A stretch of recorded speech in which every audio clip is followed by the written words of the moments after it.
Hermanas y hermanos, para iniciar una empresa, sea de índole económica o política o lo que sea, se requiere de una planificación. Y el ABC de cualquier planificación, aún para un principiante, sabe que los recursos tienen que estar en proporción con el objetivo que se persigue. ¿Para qué? Evitar que la empresa se frustre, ¿verdad? Jesús dice, por ejemplo, en la parábola de hoy, que si uno quiere hacer una torre, por ejemplo, tiene que ver si cuenta con recursos, no sea que después se le vaya todo el dinero, quede sin terminar y echó el dinero a perder. Peor todavía en cuestión política, por ejemplo, en un caso de guerra, si viene un enemigo con 20,000 soldados y uno no cuenta más que con 10,000 soldados, pues va a buscar un acuerdo.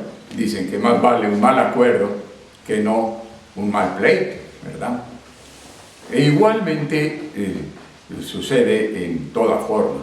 Solamente aquellos espontaneístas echan a andar un proyecto sin calcular claramente con qué se cuenta, ¿no? ¿Qué es un espontaneísta? ¿Se acuerdan? En las corridas de toros eran los espontáneos, ¿no? Aquellas personas, aficionados, que se lanzaban al ruedo sin mucha preparación.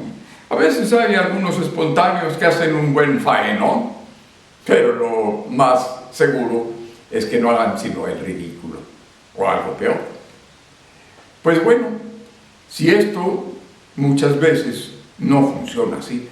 Recuerdo, por ejemplo, ustedes recordarán, la famosa Estela de la Luz, para conmemorar el bicentenario de la independencia. ¿Se acuerdan ustedes? En ese sexenio se hizo un cálculo de 200 millones para hacer esa Estela de la Luz y que saliera a tiempo para conmemorar la independencia, el bicentenario.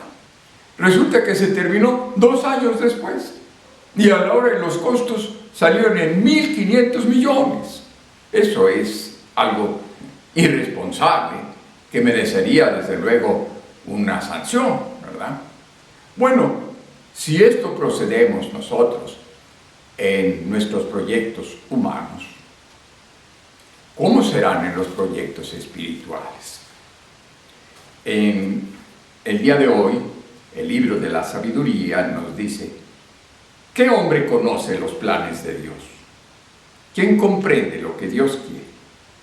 Los pensamientos de los mortales son mezquinos y nuestros razonamientos son inseguros, porque el cuerpo mortal es un peso para el alma y la tienda terrestre abruma la mente que reflexiona. Bien, dentro de este pensamiento, Jesús nos propone un gran proyecto. ¿Cuál es el proyecto que Dios nos propone? Muy ambicioso, nada menos que el reino de Dios, construir el reino de Dios. Y para que construyamos el reino de Dios, y ustedes saben, este reino de Dios tiene sus comienzos ya desde aquí, desde este mundo. Empezar a construir una nueva sociedad fraterna, de justicia, de paz, de verdad. Pero tendrá su culmen más allá, ya cuando termine la historia. Pero se requiere comenzar desde ahora.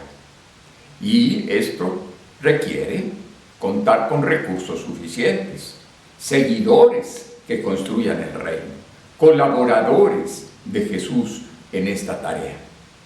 Y para eso, pues Él pide calcular nuestros recursos. Si queremos contribuir, nos entusiasma el proyecto, estamos dispuestos, le decimos a Dios que cuente con nosotros, pero un momento, que no nos gane simplemente la emoción. Tenemos que calcular cuáles son nuestros recursos. ¿Y qué es lo que pide Jesús para esos recursos? Fíjense una cosa.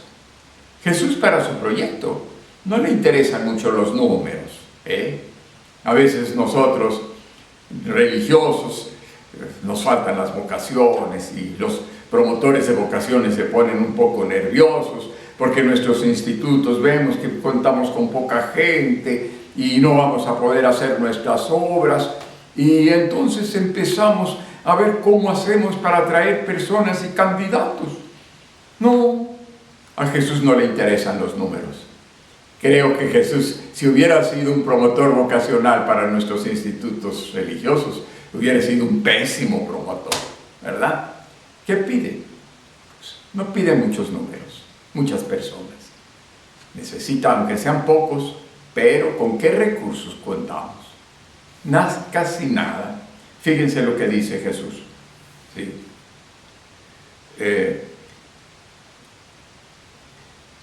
Si alguien viene a mí y no me ama más que a su padre, a su madre, a su mujer y sus hijos, a sus hermanos y hermanas, y hasta su propia vida, no puede ser mi discípulo.